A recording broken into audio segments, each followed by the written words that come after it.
یہ ہے مقبوضہ بلوچستان۔ آج سوموار 13 جنوری سال 2025 ہے۔ بلوچستان ٹوڈے سے آج کی علاقائی خبروں کے ساتھ میں ہوں آپ کا میزبان الیاس بلوچ۔ زہری ڈیرہ بگٹی، 18 افراد پاکستانی فورسز ہاتھوں، جبریل لاپتہ، کراچی، کوئٹہ، گوادر شاہراہیں بند، جبکہ زہری بازار احتجاجاً بند کر دیا گیا۔ اسپلنجی مستنگ فوج کشی میں مصروف فورسز اہلکاروں پر حملہ۔ ہب میں لاپتہ افراد بازیابی کے لیے جاری احتجاجی کیمپ تیسرے روز اختتام پذیر ہوا۔ احتجاجی ریلی نکالی گئی، مظاہرہ کیا گیا۔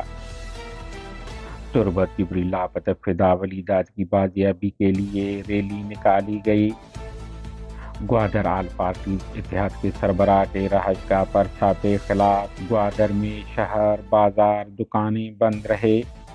سوراب میں جاری احتجاج کی حمایت کرتے ہیں B Y P Surab zone. Mastung فوج مخبر Kohlu death squad camp Noshki میں ٹرکوں پر حملوں کی ذمہ داری قبول کرتے ہیں P L A. Brahui Balochi زبان میں گانا میری عبادت اور قومی فریضہ ہے سیمک بلوچ۔ تم سنیپنگ حملے میں پاکستانی فورسز کے ایک اہلکار کو ہلاک کر دیا ہے پی ایل اے۔ بلوچستان حکومت کی سست ریسکیو نظام کی وجہ سے کئی روز کے بعد کان میں پھنسے تمام 12 مزدوروں کی نعشیں نکال لی گئیں۔ ہرنائی کوئلہ کان میں ایک اور حادثہ، 2 کان کن مزدور ہلاک۔ سردار عطا اللہ خان مینگل کے فرزند میر ظفر اللہ مینگل انتقال کر گئے۔ تربت بیٹے کے ہاتھوں ماں قتل، کوئٹہ ٹیلے سے گر کر ایک شخص ہلاک ہوا۔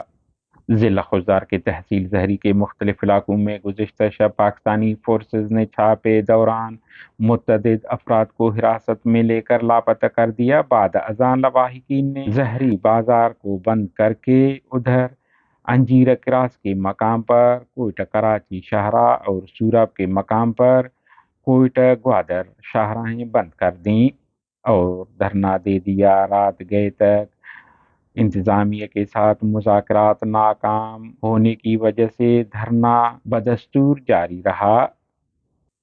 مظاہرین کا کہنا ہے کہ پاکستانی فورسز نے خالد ولد عبدالصمد، شبیر ولد علی اکبر، زبیر ولد محمد اسحاق، فیض ولد علی اکبر، عمران ولد اکبر، بلال ولد علی اکبر، نادر ولد سرور، جہانزیب ولد عبدالخالق لوٹانی، فردین ولد کریم، فہد علی اکبر کو حراست میں لے کر لاپتہ کر دیا ہے۔ مظاہرین نے تمام افراد کی رہائی تک احتجاج کو جاری رکھنے کا فیصلہ کیا ہے، جبکہ بلوچ یکجہتی کمیٹی سوراب نے کہا ہے کہ زہری سے لوگوں کو جبراً گمشدہ کیا گیا ہے، جس کی وجہ سے عوام اور ان کے اہل خانہ کی جانب سے زہری میں شٹر ڈاؤن اور کوئٹہ کراچی سوراب کے قریب سے سی پیک شاہراہ کو بلاک کر دیا گیا ہے، جس کی حمایت کرتے ہیں۔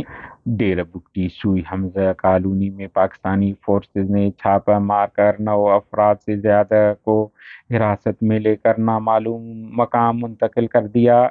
لاپتہ ہونے والوں کی شناخت رستم ولد علی شیر بگٹی، سکندر ولد علی خان بگٹی، محمد ولد ہاشم بگٹی، علی شیر ولد جنگیان، جمال الدین ولد شاہ میر، داد خان ولد اخلاق، موجلی ولد جنگیان، سندر ولد علی بگٹی اور علی ولد شاہ میر بگٹی کے نام سے ہوا ہے۔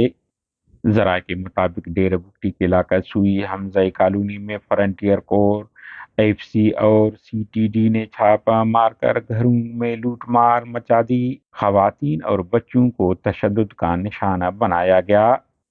تاہم دیگر لاپتہ ہونے والے افراد کی شناخت اب تک نہیں ہو سکی ہے۔ مستنگ کے علاقہ اسپلنجی میں فوج کشی میں مصروف پاکستانی فورسز کو مسلح افراد نے حملے میں نشانہ بنایا۔ علاقائی ذرائع کے مطابق پاکستانی فورسز پر مسلح افراد نے اس وقت حملہ کیا جب وہ علاقے میں پیش قدمی میں مصروف تھے۔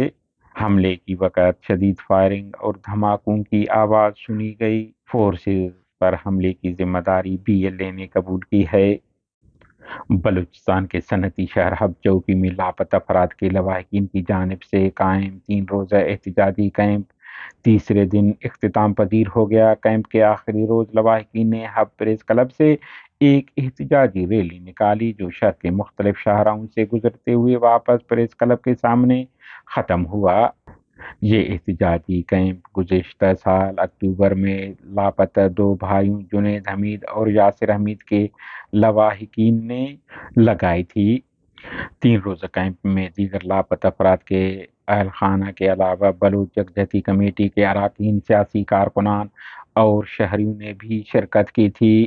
کیمپ میں شریک دیگر لاپتہ افراد کے لواحقین میں بلوچ کارکن راشد حسین کی والدہ، بی اے سوازات کے طالب علم رہنما شبیر بلوچ کی بہن سیما بلوچ، لاپتہ چاکر خان بگٹی اور نوروز اسلام کے اہل خانہ نصیر جان کے والدہ سمیت پنجگور کے رہائشی ظہیر بلوچ کے خاندان کے افراد شامل تھے۔ بلوچ لبریشن آرمی کے ترجمان جینت بلوچ نے جاری بیان میں کہا ہے کہ سرماچارو نے مستنگ اسپلنجی میں فوج کشی کرنے والے دستے پر حملہ کوہلور نوئے شم میں محبت مری کے ڈیتھ اسکواڈ کیمپ کا اسلحہ چینا تم کوہاٹ میں سرکاری کارندہ جمیل ملک داد کو قتل کیا اور نوشکی میں معدنیات لوٹنے والے ٹرکوں کو نشانہ بنایا ہے، جن کی ذمہ داریاں وہ قبول کرتے ہیں۔ کوئٹہ بلوچی موسیقی کی پروڈکشن سے منسلک طاہر پروڈکشن نے اپنا سیزن 3 ریلیز کر دیا، جس کے قسط 4 میں سیمک بلوچ کا گایا ہوا دانکو شائع کیا گیا ہے۔ دانکو کو سیمک بلوچ نے اپنی مدر آواز کے ساتھ گایا ہے اور اس میں بلوچ قومی روایات، ثقافت کو بھرپور اجاگر کیا گیا ہے، جسے بہت پسند کیا جا رہا ہے۔ دانکو کے بول استاد مراد پارکوئی کے ہیں اور ڈاکٹر منظور بلوچ نے ترتیب دی ہے۔ کمپوزیشن استاد مراد پارکوئی کی ہے، جس میں شاہ سومل، ہاوند بگٹی اور عبید جی ایم نے اپنے رنگ بھرے ہیں، جبکہ میوزک عبید جی ایم نے دی ہے۔